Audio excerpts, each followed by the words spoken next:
When people think of antique boats, the assumption is that they're made of wood.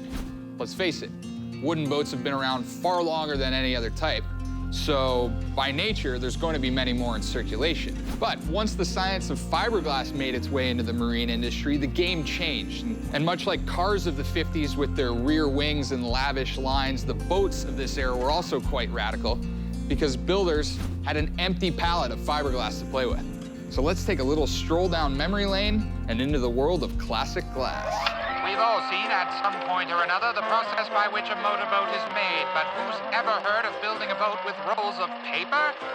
And just to confuse you even further, that's not paint they're rolling on there. The sort of groundswell, if you will, to fiberglass came following World War II, when the technology of glass-reinforced plastic, as the Brits like to call it. In fact, what could pass for sheets of wallpaper to the untrained eye are in fact sheets of fiberglass, which when bonded together with a special mixture of resin and other materials is actually 4 times the strength of steel. When fiberglass boats started to appear in the late 1950s, the consumer really gravitated to them quickly. Within a space of 3 or 4 years, if you weren't building fiberglass boats in quantity, you were out of the boat business. In the 60s, it was a fiberglass world. Along the shores of the Trent Severn waterway, Peterborough, Ontario was once the epicenter of boat building in Ontario, and that's where we met our chums. That's where we met our friends from the Trent Severn Antique and Classic Boat Association to see some of their unique fiberglass restorations. The Trent Severn Antique and Classic Boat Association has been around for a little over 20 years now. It's a group of enthusiasts who collect and restore antique and classic boats. I think probably most of our members have wooden boats, and now there's a growing number who are getting into the classic glass. I'm not real good at selling them. I'm collecting them. Right about now, I've probably got around 60. One part that I enjoy maybe the most now is digging into the history of all these boats. They've all got a very unique story. These are a couple of Glasstrons, both 58s. This one is a Surflight. Everybody, as soon as they see it, they say, oh, there's a 57 Chevy. Basically, it was the 57 Chevy that inspired Glasstron in 58 to come with the wings and the chrome mylar. We've always called this the love curve because everybody has to feel this curve. It seems to be a big attraction. A lot of them I've picked up out of fields. The blue Glasstron, it had a tree growing out through it. Had to cut the tree down to get the boat out. Stuff like that you can get for pretty much nothing. This is a Commando Ranger, 1956. This is one I restored a year ago, I guess, with a Johnson 35 horse. Not quite original colors, but the boats had a little bit of retro done to it. Resto mods like Murray's Commando are common in restoring since it's often difficult to find the exact pieces of hardware that would have been affixed to a boat like this when it was made almost 60 years ago. Sometimes you work with whatever you can dig up to bring it as close as possible to the original design. And of course, the internet can be a great tool to find what that's supposed to be. This is a Levins. It was built in Toronto on Dufferin Street by one of the Levins brothers. This was 1960. This particular one is a bit of a resto mod. The windshield used to be about that high. The only reason I cut it down was it was broken, and I was originally not going to put a windshield on it. And then I thought, well, I'm going to cut it off and see what it looks like. I loved it. I designed all of the wooden panels and then had another person who's a member of our club do the interior. Basically, I gave her a photo of a 64 T-Bird, and I said, this is what I want in red and white, and that's what I got. Once the auto industry moved away from these types of designs, the boat builders were quick to abandon them as well. And of course, as with anything with a motor, we have to determine who can go the fastest. So as boat racing grew in popularity, boat designs were quick to follow. One of the boats that kicked off Murray's obsession was this 13-foot Checkmate he got as a 14-year-old and restored just a few years ago. He even did paddles and shoes to match. Tim Jackson is another local restorer who normally works with wood. He redid this 14-foot 1975 Sidewinder a few years ago. This was actually the first fiberglass boat that I ever attempted to restore. I think we paid about $700 for it, boat, motor, and trailer. Stringer was replaced. It was cut out, new laminated plywood, sealed back in with fiberglass. Transom was cut out. It was absolutely rotted as well. We have a 1974 70 horsepower Hustler, power tilt and trim, stainless prop. It goes like a rocket, and it feels very safe. You know, with the numerous old fiberglass boats that are just sitting around, it's a very easy project for anyone to attempt and bring something back to life that deserves a second chance. Coming up later in the show, we head over to Port Perry, Ontario to look inside a private museum with some of the craziest prototype boats I've ever seen. When it comes to high-end runabouts, it's hard to beat the classic style, elegant lines, and overall performance of a Chris-Craft. With over a century's worth of design behind its name, Chris-Craft has earned every bit of its incredible reputation, and I'm always excited when I get behind the wheel.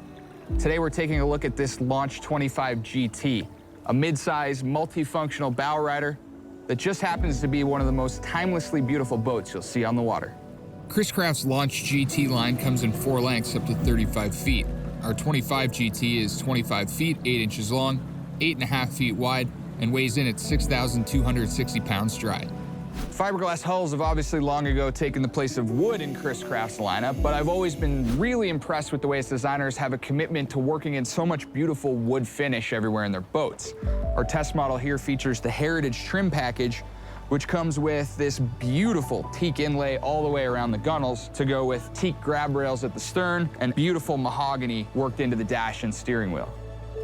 The mix of wood, stainless steel, and high-quality stitch vinyl throughout this Chris-Craft is striking and can really be seen at its 3 main entry points. The teak step at the bow with stainless cup holders, cleats, and nav lights, and a large anchor locker. The swinging dive door midship to starboard, and the large stern swim platform with speakers built in, a large fender hatch with shore power hookup to port, and a telescoping swim ladder tucked into the opposite side. The 25 is the smallest boat in the Launch GT lineup, but it still has seating for an impressive 10 people. My favorite of which has to be this 2-person aft sun lounger here with the flip-up backrest that just clicks nicely into place, clicks down. It's got to be the best spot to be when you're not underway. In the starboard side stern walkthrough, we find a shower nozzle, audio controls, and our main electrical panel inside the gunnel. The cockpit is quite roomy for a stern drive boat of this size, with an L-shaped bench to starboard and a small triangular seat just behind the driver. All stitched with a wave pattern marine vinyl that can be customized in a variety of colors, and running your fingers over it, the quality is quite evident. For a 25-footer that seats 10 people, there needs to be a lot of storage, and there is an impressive amount of storage on this Launch 25 GT. Compartments in just about every seat, a nice big compartment in the passenger side console, plus a compartment in the seat base that can be optioned as an ice chest, and hidden cup holders in the backrests. What I really like is how they've put a lot of these in-seat compartments on floating hinges, which means you're not struggling with loose seat cushions when you're hitting waves or just coming in and out of these compartments. The bow is spacious as well and becomes a huge sun pad with a filler cushion in. Flip-down armrests, storage under each cushion, including the backrests, and recessed cup holders just below the seats are some of the nice touches up front. And it all seals off from the rest of the boat with the windshield and folding glass windscreen. For the captain and first mate, a pair of stately bolstered bucket seats with that same wave stitching and stainless rails are super comfy, with teak footrest placed right on the floor, and a large glove box on the passenger side. There's nothing quite like being at the helm of a Chris-Craft, and this Launch 25 GT is no exception. I really love the mix of classic and contemporary on the dash, with the mahogany steering wheel and the old-fashioned style of the Speedo right next to a 9-inch Garmin touchscreen set flush above light-up switches to control your accessories. And what's really nice is the attention to detail throughout, from the stitching on the steering wheel right to this Chris-Craft logo, which always points north. Just beautiful. Tucked below the throttle are vessel view, audio controls, and trim tabs. While articulating hardtops are available as options, our test boat had an open feel with a fold-out bimini that stows away in the engine compartment when not in use. Also in that engine compartment, the engine. A burly 350 horsepower 6.2-liter Mercury V8 with Mercury's Bravo 3 drive. One of a whole bunch of power options ranging from 300 to 380 horsepower in stern drive or outboard. And what's great with just about any Chris-Craft, and especially this Launch 25 GT, is that it doesn't just walk the walk. All this stainless steel, the wood finish, it's not all sizzle, no steak. This thing is a rock-solid ride. It glides up on plane quite quickly and cruises to a blistering top speed of 52 miles per hour. I found a real nice cruising speed in the high 30s. The ride comfort is incredible, especially in these great big helm seats. But one of my favorite things is that Bravo 3 drive. It is keeping us locked in, virtually no chance at ventilating the prop, and riding waves feels like nothing at all.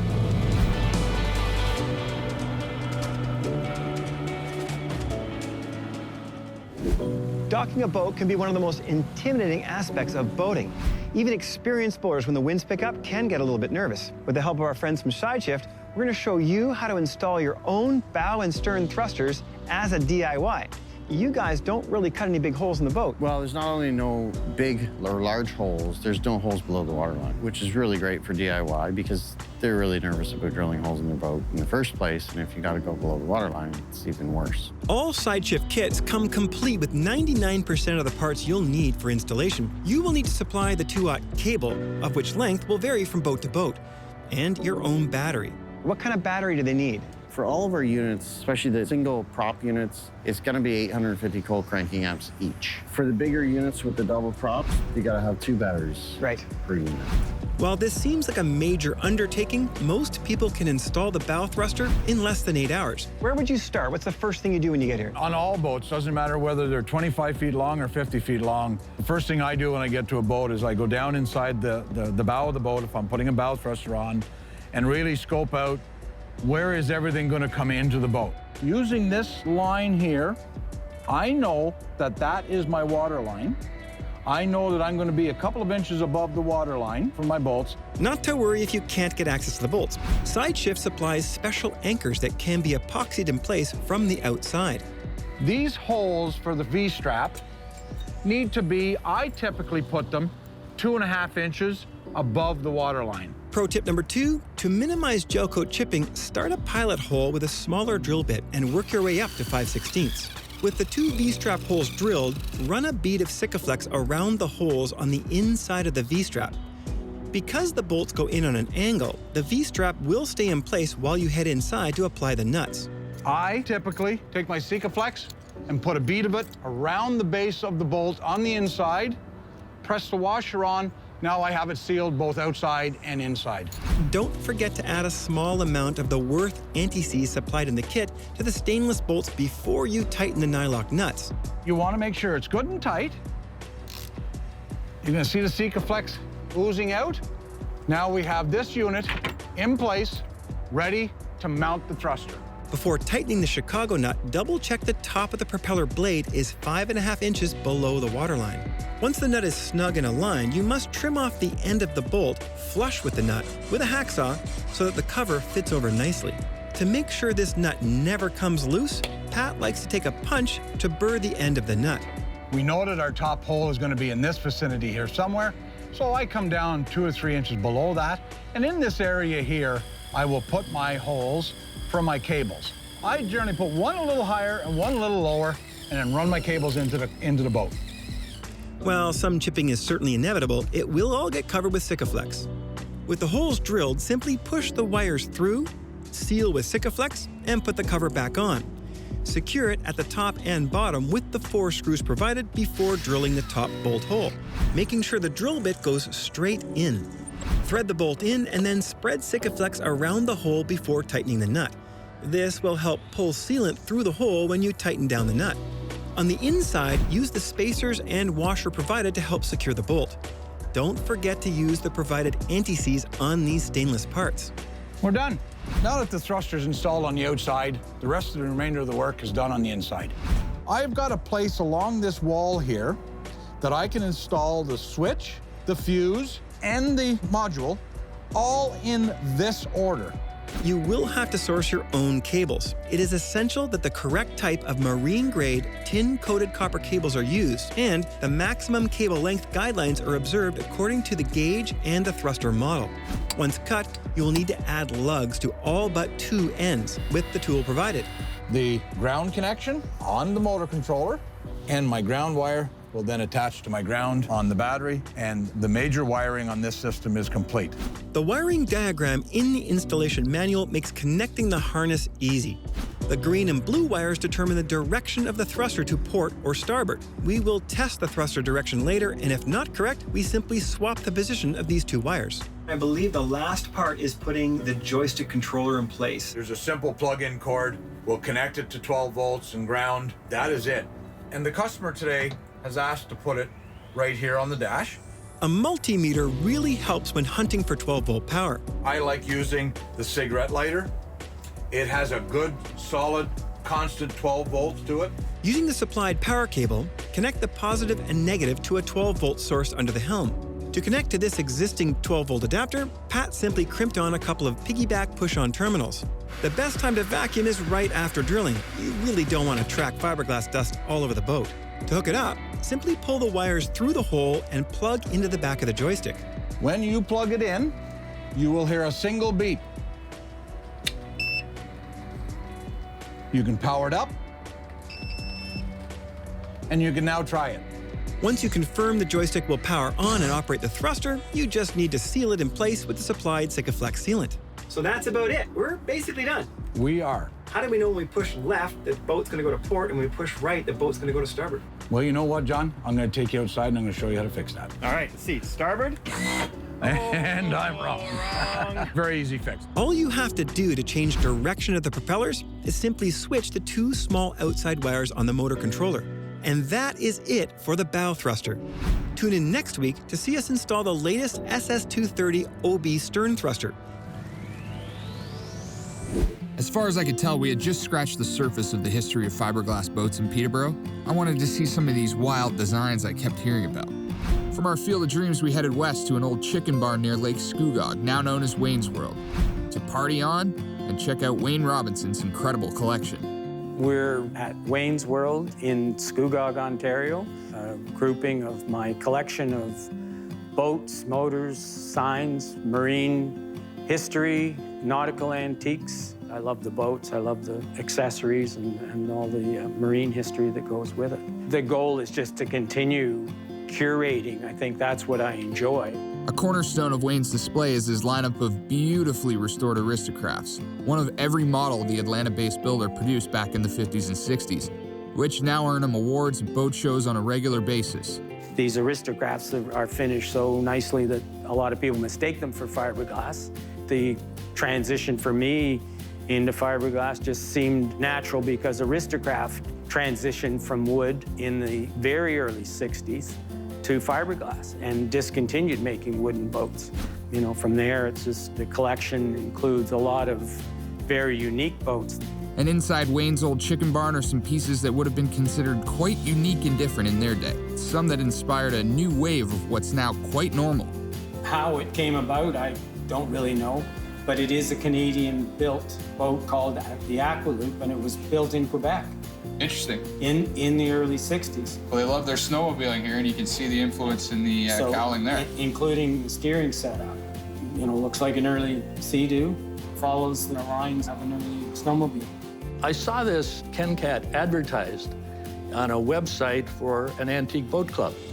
And because it said Ken Cat, and my name is Ken, I said, I've got to investigate this further. These boats were built originally in Manchester, England, by a company called Kenmar, and a company called Custom Craft Canada actually acquired the Canadian rights.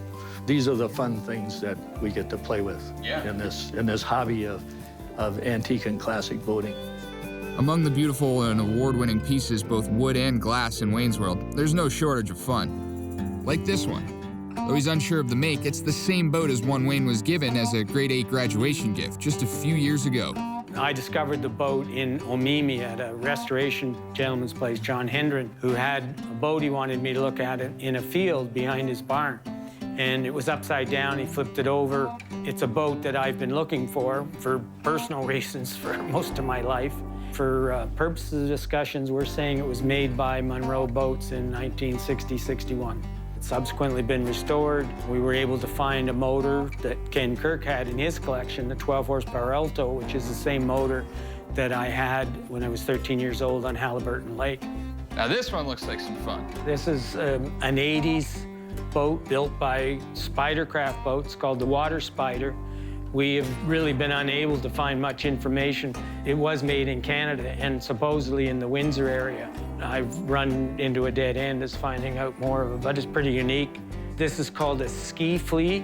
It also is a Canadian boat. You stood on it and you had a set of ropes and you steered it with the balance of your body weight, and it was rated for a 10 horsepower motor, which sat up in the front. And then we've got 3 of a kind over here. Similar, but not the same. The first boat is called a Jet Lark. It has a Brute 432 jet engine that's going to be mounted in the back that's being restored as we speak.